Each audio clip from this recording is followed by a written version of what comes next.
인사 열심히 하십시오. 자, 오늘도 은혜 받는 여러분 되시기 바랍니다. 자, 오늘 제목은 두려워 말라라는 제목이 되겠습니다. 나이가 어릴 때는 이 밤길을 두려워하게 됩니다. 제가 어릴 때 부산에 살았는데 초등학교 5학년 때까지 제가 부산에 살았는데 당시 이제 부산에 초등학교 다닐 때 제가 태권도를 배운 적이 있습니다. 그래서 이제 학교가 끝나고 태권도 배우러 가서 태권도가 끝나고 이제 집으로 오면은 거의 이제 어두워져 날씨가. 근데 이제 버스를 타고 내려가지고 집으로 가는데 그 집으로 가는 길에 이제 골목길이 있습니다. 근데 골목길이 한 100m 좀 넘어요. 근데 그 당시는 길에 가로등이 없을 때야. 여러분도 아시겠지만은.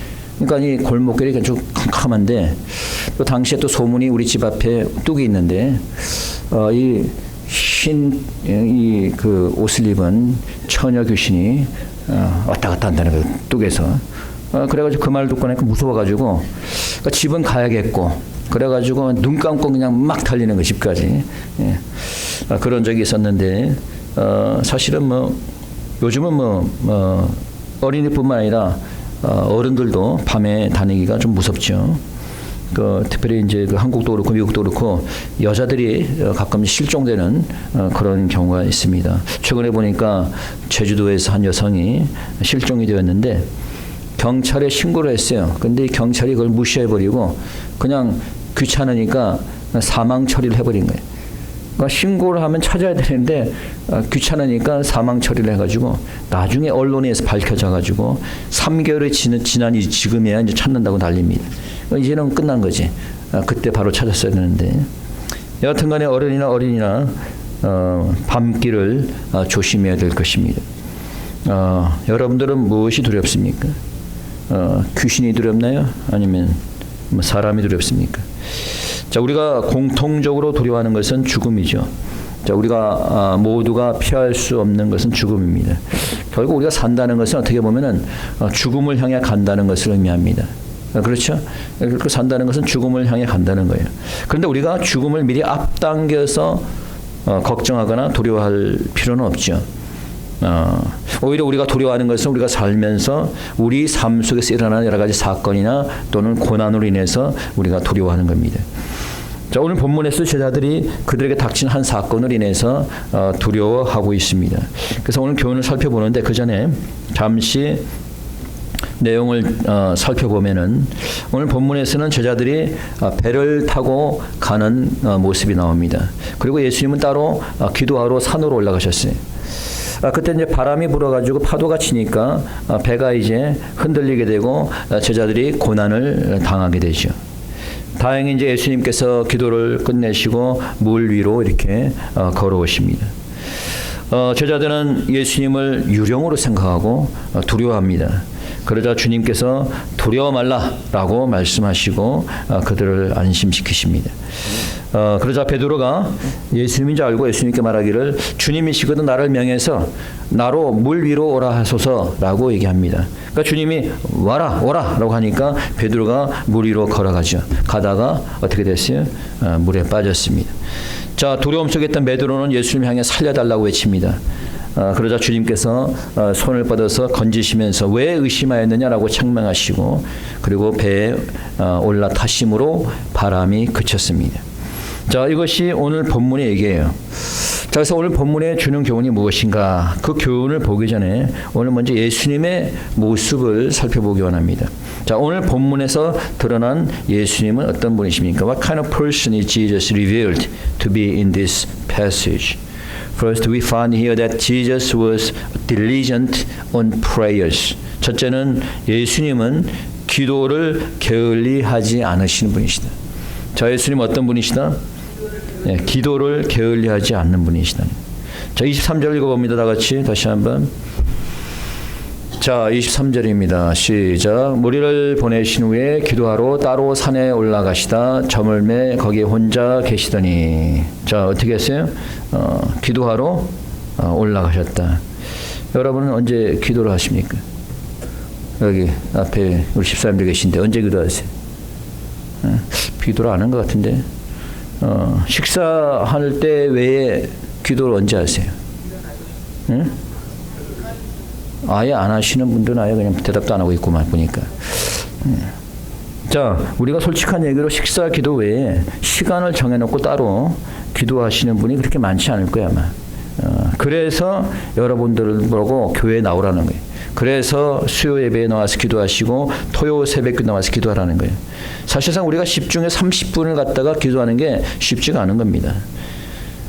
그래서 예배에 나와야 되는 거죠. 아직도 수요 예배나 토요일 새벽 기도에 한 번도 나와본 적이 없다면은 이 사람은 초신자거나 아니면은 아직 기도의 능력을 믿지 못하는 사람이다라고밖에 생각할 수가 없는 거예요. 여러분들이 수요일에 나와서 기도할 때 그 기도를 통해서 받는 은혜하고 또 토요일 새벽 기도에 나와서 기도할 때 그 받는 은혜가 다르죠? 그렇죠? 네, 달라요. 참여해 본 사람은이 알 수가 있어요. 여러분, 예수님을 닮으셔서 쉬지 말고 기도하시는 여러분 되시기를 축원합니다. 두 번째 예수님의 모습은 전능하신 하나님의 모습입니다. 저 어떤 모습이다? 하나님의 모습이다. 전능하신 We find Jesus who is all powerful. 바다 위로 걷는 것은 사람이 할 수 있는 것이 아니에요. 오직 하나님의 권위를 가진 예수님만이 할 수 있는 겁니다. 예수님은 바람도 잠잠케 했습니다. 읽어봅니다. 32절. 32절로 갑니다. 한번 읽어봅시다. 시작. 배에 함께 오름에 바람이 그치니라. 자, 주님이 배에 오르니까 어떻게 됐다? 바람이 그쳤어요. 예수님께서 이 바람을 잠잠케 했다는 거예요. 예수님은 바다 위로 걸으시고 바람도 잠잠케 하시는 전능하신 하나님인 것을 믿으시는 여러분 되시기를 축원합니다. 세 번째, 주님은 용기를 주시고 위로하시는 위로의 하나님입니다. 자, 어떤 하나님입니다? 위로의 하나님입니다. The Lord is God of comfort, who gives courage and consolation. 자, 제자들이 두려움에 떨고 있을 때 예수님께서 그들에게 나타나셔서 용기를 주셨어요. 27절 읽어봅니다. 자, 큰 소리로 시작. 예수께서 즉시 일러 가라사대 안심하라 내니 두려워 말라. 예수님께서 뭐라 그랬어요? 안심하라 두려워 말라라고 얘기합니다. 예수님께서 여러분을 위로하는 줄 믿으십니까? 네. 예수님께서 여러분을 위로할 때 말씀을 통해서 위로하십니다. 또한 예수님은 여러분에게 성령님을 보내셔서 위로하시는 거예요. 그래서 우리가 성령을 보혜사라고 하잖아요. 보혜사가 무슨 뜻이에요? 영어로 보혜사가 helper 또는 comforter 또는 counselor 이렇게 되어 있습니다. 성령님은 보혜사라는 뜻은 성령님은 돕는 자, 위로자, 상담자 이런 뜻이에요. 여러분이 어려울 때 성령님께서 여러분을 도우시는 거예요. 여러분이 낙심이 될 때 성령께서 여러분을 위로해 주는 줄 믿으시기 바랍니다. 여러분에게 조언이 필요할 때 성령께서 여러분에게 상담자가 되어 주시는 거예요. 여러분이 성전에 나와서 기도할 때 성령이 여러분을 도우셔서 여러분을 위로하시고 용기를 주시고 도와주는 줄 믿으시기 바랍니다. 자, 그러면 오늘 본문 전체가 주는 교훈이 무엇이냐? 자, 오늘 교훈은 크게 두 가지로 구분해서 생각해 볼 수 있겠습니다. 첫째는 배에 탄 사람들을 통해서 얻을 수 있는 교훈이 있고, 두 번째는 베드로를 통해서 얻을 수 있는 교훈이 있어요. 자, 배에 탄 제자들을 통해서 우리가 얻을 수 있는 교훈이 뭡니까? 자, 그 배에 탄 제자들을 말하기 전에 이 배는 무엇을 상징할까요? 자, 배는 교회를 상징하는 겁니다. 또는 배는 나라를 상징한다고 볼 수가 있어요. 바다는 뭘 상징할까요? 바다는 세상을 상징하는 거예요. 그러니까 배를 타고 가는 제자들의 모습은 세상을 살아가는 신앙 생활의 모습을 볼 수가 있는 거예요. 그 배를 타고 가는 제자들을 보면서 우리가 배울 점이 뭐가 있을까요? What do you learn from observing the disciples as they travel by boat? The first lesson is that we can face hardships and sufferings as we live in this world. 첫째는 이 세상을 살면서 이 세상을 항해하면서 어려움과 고난을 만날 수도 있다는 거예요. 제자들이 탄 배가 풍랑을 만났어요. 그렇죠? 이 말은 뭐예요? 우리의 삶의 여정 가운데 풍랑이 닥칠 수 있다는 거예요. 고난이 있을 수 있다는 겁니다. 내 자신이 살면서 어려움을 만날 수 있고, 우리 가정이 고난을 겪을 수도 있고, 우리 교회가 어려움을 만날 수도 있고, 이 나라가 고난에 처할 수 있다라고 하는 거예요. 우리 교회도 2008년에 교회가 한번 어려움이 있었습니다. 교회가 둘로 나누어지고 아주 힘들었는데, 지금은 뭐 나라가 또 어렵죠. 대한민국도 미국도 어려운 가운데 있어요. 자, 우리가 고난을 받을 때, 나라가 어려울 때에 우리는 한번 깊이 생각해 봐야 됩니다. 왜 고난을 받을까? 왜 나라가 어려울까? 깊이 생각하고 기도하면 답이 나오는 거예요. 물론 나라가 어려운 것은, 특히 대한민국이 어렵게 된 것은 물론 타락한 정치인들도 있지만은 결론적으로 말하면 교회가 타락했기 때문이에요. 이 WCC와 같은 하나님의 가증히 여기는 이방신을 섬기고, 가증한 성경에서 이 abomination, 가증하다고 말하는 동성 결혼을 합법화시키고, 이러니 하나님께서 심판하시고 고난을 주는 겁니다. 며칠 전에 좌파 민주당 지역인 매사추세츠 주에서 낙태를 허용하는 법안에 서명을 했습니다. 그냥 낙태가 아니고요. 이 낙태는 뭐냐면은, 보통 낙태를 하려면 허용이 뭐 예를 들어서 4주, 8주 뭐 이렇게 해갖고 초기에 낙태를 허용하는데, 지금 서명한 것은, 이 매사추세츠에서 서명한 것은 만삭이 된 사람도 낙태를 한다는 거예요. 태어나기 전까지 낙태를 허용한다는 거예요. 그러니까 죽이는 거나 다름없는 거죠. 그렇죠, 완전히. 그러니까 낙태가 완전히 만삭이 된 사람도 낙태를 허용하겠다는 거예요, 지금. 그래서 여러분들이 정치인을 잘 뽑아야 되는 거예요. 제가 정치 얘기하면 어떤 분은 정치 얘기 왜 하시나요? 정치가 이 영적인 것과 연관이 되어 있기 때문에 하는 거예요.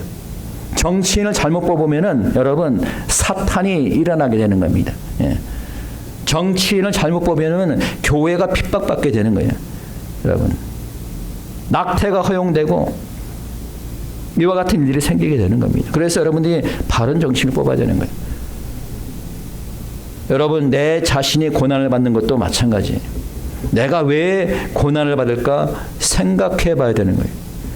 내가 과연 올바른 삶을 살고 있는지, 하나님과 소통하며 살고 있는지 한번 생각해 봐야 되는 거예요.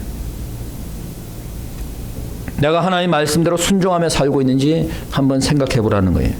물론 뭐 고난이 늘 죄로 인해서 오는 것만 아니에요. 죄와 상관이 없이도 올 수 있습니다. 오늘 본문의 제자들 보니까 풍랑을 만난 것은 막 그들이 특별히 죄를 위해서 만난 건 아니에요.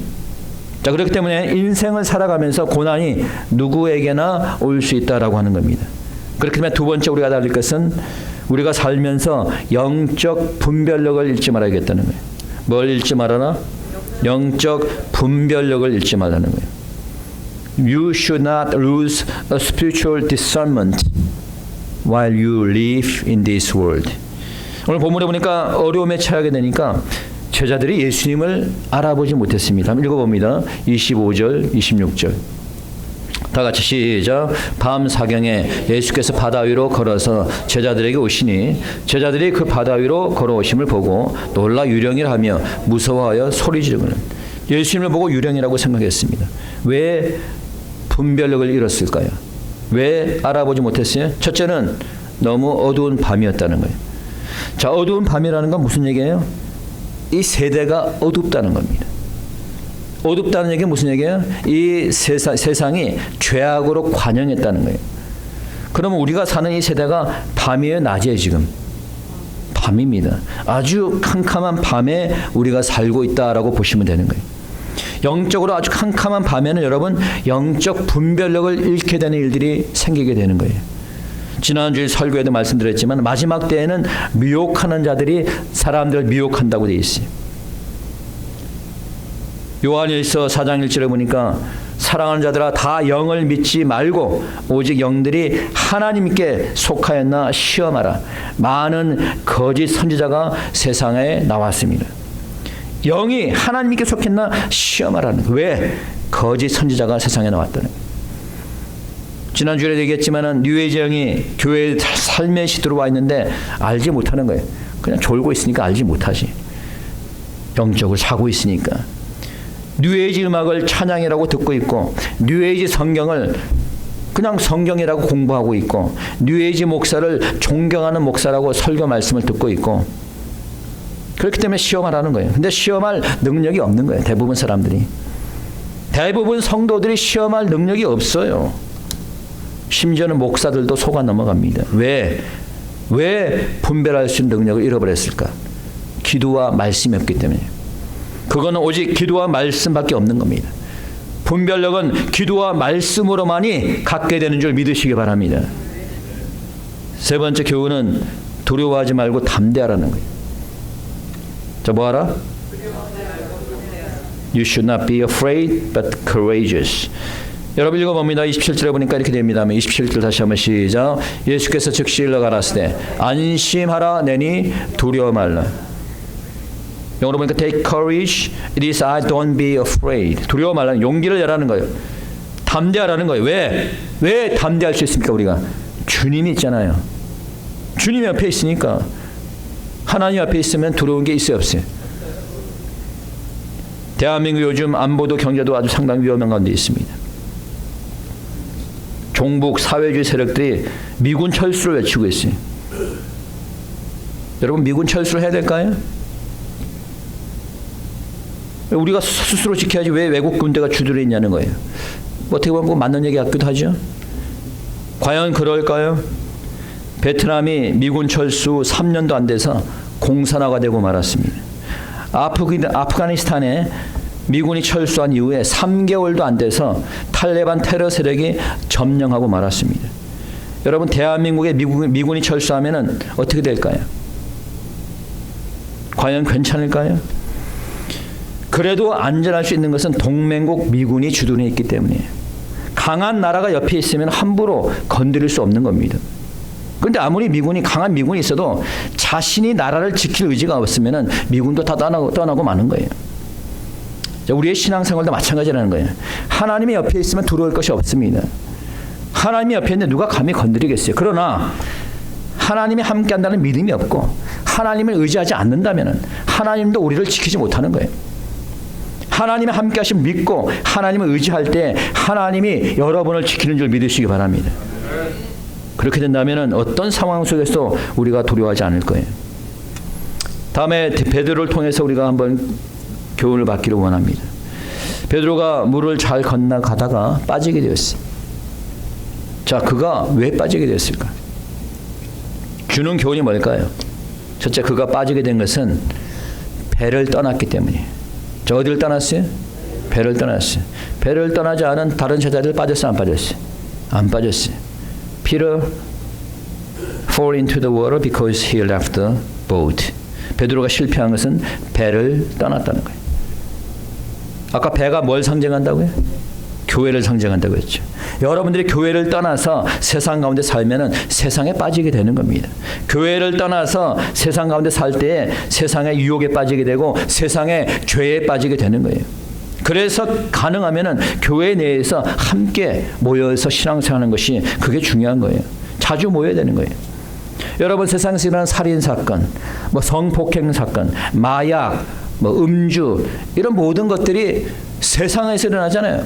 세상적으로 모이니까 술집에 모이고 도박장에 모이고 나이트클럽에 모이고 그런데 가지를 말았으면 되잖아. 근데 그런데 가니까 악한 영들이 있는 그런 곳에 가니까 악한 자들에게 당하게 되고 피해를 당하게 되는 거죠. 그러나 성전에 모이면 누가 우리와 함께 하세요? 하나님이 함께 하시잖아요. 그러면 우리가 평안함을 느끼지 않겠습니까? 주님의 몸된 교회를 떠나면 실족하고 죄에 빠지게 되는 겁니다. 주님 오시는 그날까지 교회를 떠나지 말고 함께 신앙생활 하시는 저와 여러분이 될 수 있길 바랍니다. 두 번째 베드로가 실패한 것은 의심했기 때문에 He fell into the water because he doubted. 의심했어요. 여러분 베드로가 바다를 건널 수 있었던 것은 그가 능력이 있어서 걸었던 게 아니에요. 기적을 베푸시는 예수님을 믿었기 때문에 걸을 수 있었습니다. 여러분 사람이 고침을 받는 것도 똑같습니다. 하나님께서 나를 고친다는 믿음이 있을 때 하나님께서 고쳐주시는 거예요. 우리가 구원을 받는 것도 마찬가지예요. 우리가 하나님을 믿음으로 구원받는 그 믿음이 있을 때에 구원을 받는 겁니다. 천국에 가는 것도 천국이 존재한다는 사실을 믿을 때 천국에 가는 것이고, 우리가 휴거되는 것도 내가 휴거가 된다는 믿음이 있을 때 휴거가 되는 거예요. 믿음이 있으면 무리를 걷는 것뿐만 아니라 더 큰 기적도 행하는 줄 믿으시기 바랍니다. 주님께서 말씀하셨잖아요. 마태복음 17장 27절에 보니까 너희가 만일 믿음이 한 겨자씨만큼만 있으면 이 산을 명하여 여기서 저기로 옮겨라 라고 해도 옮길 것이요 너희가 못할 것이 없으리라. 겨자씨만한 믿음이 있으면 산을 옮길 뿐만 아니라 못할 것이 없다. 무엇이니 다 한다는 거예요. 그 믿음만 있으면. 근데 왜 겨자씨만한 믿음도 없어? 왜 겨자씨만한 믿음도 없습니까? 우리가 의심을 하기 때문에. 주님이 고쳐주실까라는 의심이 마음구석에 생기는 거예요. 주님께서 내 기도를 들어주실까라는 의심이 마음 한구석에 생기는 거예요. 야고보서 1장 6절에 보니까 오직 믿음으로 구하고 조금도 뭐하지 마라? 의심하지 마라는 거예요. 의심하는 자는 마치 바람에 밀려 오가는 바닷물결 같으니 이런 사람은 무엇인지 주께 얻기를 생각하지 말라. 자, 믿음으로 구하고 의심을 했으면 어떻게 돼요? 구한 거 아무 소용이 없는 거예요. 백날 구해봤자 아무 소용이 없는 거예요. 의심하지 말라는 거예요. 의심 없는 그런 믿음을 갖는 여러분 되시기 축원합니다. 근데 베드로가 왜 의심을 했을까요? 근데 그 세 번째 교훈은 바람을 보지 말고 고난을 보지 말고 하나님만 바라보라는 거예요. 자, 뭘 봐라? 하나님만 바라보라. 설거 시간은 누구를 바라보고? 네, 목사를 바라보고. 졸지 말고. 누구를 바라봐? 네. 고난이 있으면 누구를 바라보고? 하나님을 바라보고. 고난이 있을 때는 절 바라보지 마시고 설교 들을 때만 절 바라보시고.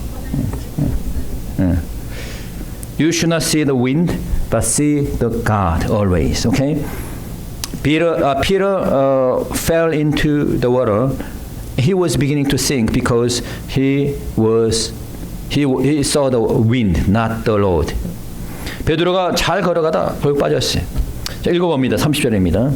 30절 큰 소리로 자 보고 큰 소리로 시작. 바람을 보고 무서워 빠져가는지라 소리질러 가로되 주여 나를 구원하소서 하니. 자, 뭘 보고 빠져갔다? 바람을 보고 갔다. 바람을 보고 빠져갔다는 거예요. 고난을 당할 때 고난을 보고 고난을 생각하면 좌절과 실망밖에 없는 거예요. 위험하다고 그 위험한 것만 생각하고 있으면 상심하고 믿음을 잃게 되는 겁니다. 그러나 우리가 하나님을 바라볼 때 희망과 소망이 생기는 겁니다. 환난과 역경과 고난이 닥쳐도 그것에 마음을 뺏기지 말라는 거예요. 주님만 바라볼 때 어떤 고난도 위험도 능히 이기는 줄 믿으시기 바랍니다. 바람을 보지 말고 고난을 보지 말고 주님만 바라보는 여러분 되시기 축원합니다. 그 다음에 어려우면은 부르짖으라는 거예요. 뭘 해라? 위험하면 뭘 하라? 부르짖으라는 거예요. You should cry out to the Lord when you are in trouble. 자, 베드로가 빠져 들어가는 상황에 예수님이 살려주셨어요. 어떻게 살려줬어요? 베드로가 어떻게 했다? 부르짖었다는 거예요. 30절 31절 한번 읽어보면 다시 한번 시작. 바람을 보고 무서워 빠져가는지라 소리질러 가로되 주여 나를 구원하소서 하니 예수께서 즉시 손을 내밀어 저를 붙잡으시며 가라사대 믿음이 적은 자의 왜 의심했냐 하고. 자, 베드로가 어떻게 했어요? 소리질렀죠. 소리지르면서 뭐라 그랬어요? 주여 구원하소서, 주여 구원하소서 부르짖었습니다. 어렵다고 힘들다고 푹 처져가지고 어떡하지? 그렇게 하면 돼, 안 돼? 나와서 부르짖어야지. 힘들다고 아프다고 그냥 골골하고 있으면 돼, 안 돼? 나와서 부르짖어야지. 어려울 때, 위험할 때, 아플 때 더욱 크게 부르짖는 여러분 되시기 바랍니다. 주님께서는 부르짖는 자에게 손을 내미시는 분인 걸 믿으시기 바랍니다. 얼마 전에 한 백인 목사가 자신이 은혜 받았던 얘기를 제가 들은 적이 있습니다. 이 백인 목사가 한 흑인 교회에 초청을 받아서 방문을 했어요. 아마 말씀을 전하려고 갔던 것 같아요. 그래서 이제 이 백인 목사가 이 흑인 교회에 방문해 갖고 이렇게 이제 앞에 의자에 이렇게 앉아 있는데 옆에 흑인 여자가 툭 치면서 What are you doing, white boy? 목사한테 이 백인 친구 여기서 뭐 하는 거야? 이렇게 물어봅니다. 그래서 나 이게 말씀 전하러 갔는데 했더니 전할 말씀은 있어? 라고 물어본. 없으면 다른 사람이 할 거니 걱정하지 말고 뭐 그러면서 이 여자가 예배가 어떻게 시작되고 진행되는지를 설명합니다. 찬양으로 시작하는데 때로는 찬양이 1시간이 될 수도 있고 1시간이 넘게 찬양을 하기도 한다는 거예요. 그러고 나서 사람들이 자신의 죄를 고백하고 간증하는 시간이 있다라고 설명해 줍니다. 그리고 헌금 시간이 있고 그리고 설교를 듣는 시간이 있다고 이렇게 설명을 하더니 그 여자가 갑자기 백인 목사에게 잠시만 좀 비키라는 거예요. 그래서 왜 또 누가 옵니까? 물어보니까 그게 아니라 자기가 지금 찬양할 거라는 거예요. 그 찬양하는데 좀 방해되니까 좀 비키라고. 그래서 이제 일어나서 하나님을 찬양하는데 이 사람이 찬양을 하면서 하는 얘기가 자신은 찬양에 중독이 된 사람이에요. 내 삶의 열정이 바로 하나님을 찬양하는 데 있다라는 말을 하면서 일어나서 찬양을 하기 시작하는데 눈물을 펑펑 흘리면서 찬양을 하는 거예요. 그러니까 이 목사가 그 찬양을 들으면서 자신도 모르게 자기도 함께 울었다고 하는 겁니다. 그리고 나중에 그 흑인교회 담임 목사가 이 백인 목사에게 얘기를 해주는데 너 옆에 앉았던 그 사람이 누군지 알아? 물어봅니다. 모르는데 했더니 그 여자는 몇 년 전에 자신의 2 자녀와 남편을 잃었다는 거예요. 남편과 2 자녀가 버스 정류장에서 버스를 기다리고 있는데 갑자기 총격전이 벌어지면서 총을 맞아가지고 그 자리에서 남편과 2 아들이 다 사망했다는 거예요. 그래서 흑인 목사가 그녀의 집을 방문해가지고 자 이제 어떻게 해야 될까 물어보니까 그녀가 이렇게 얘기했대. 교회로 가야죠. 교회로 가서 다시 내 삶의 열정 찬양을 해야죠. 이렇게 얘기를 했다는 거예요. 그러면서 그 흑인 목사가 또 말하기를 그녀는 지금 말기암 사기라는 거예요. 치료받을 형편도 안 되고 그냥 저렇게 하나님을 찬양하면서 살아가고 있다고 하는 겁니다. 이날 이후로 이 백인 목사는 큰 충격을 받고 자신의 삶이 그 이후로 변화가 됐다고 얘기를 합니다. 여러분 이런 환난과 어려움 속에서 그녀가 어떻게 하나님을 찬양할 수 있었을까요? 그것은 바로 그녀는 그 고난과 역경을 보지 않고 주님만을 바라봤기 때문이에요. 비록 풍파가 몰아쳐도 주님이 타신 그 배 안을 떠나지 않았기 때문입니다. 왜? 배 안에 있으면 풍파도 폭풍도 견뎌낼 수 있기 때문입니다. 그 배 안에 있으면 언젠가 우리가 원하는 목적지까지 무사히 갈 수 있기 때문이에요. 여러분 가운데 어려운 일이나 고난이나 힘든 일이 있습니까? 두려워하지 마시고 주님의 손을 붙잡기 바랍니다. 나에게 닥친 위험이나 고난이나 슬픔을 바라보지 말고 그것에 머물러 있지 말고 주님을 바라보시기 바랍니다. 주님이 거하는 교회를 찾으시고 교회 안에 거하시고 기도하고 예배하고 찬양하는 여러분 되시길 축원합니다. 그래야 할 때 주님께서 여러분에게 손을 내미셔서 여러분을 안전한 곳으로 인도해 줄 줄 믿습니다. 이 시간 우리 다 같이 통성으로 함께 기도드리도록 하겠습니다. 기도합시다.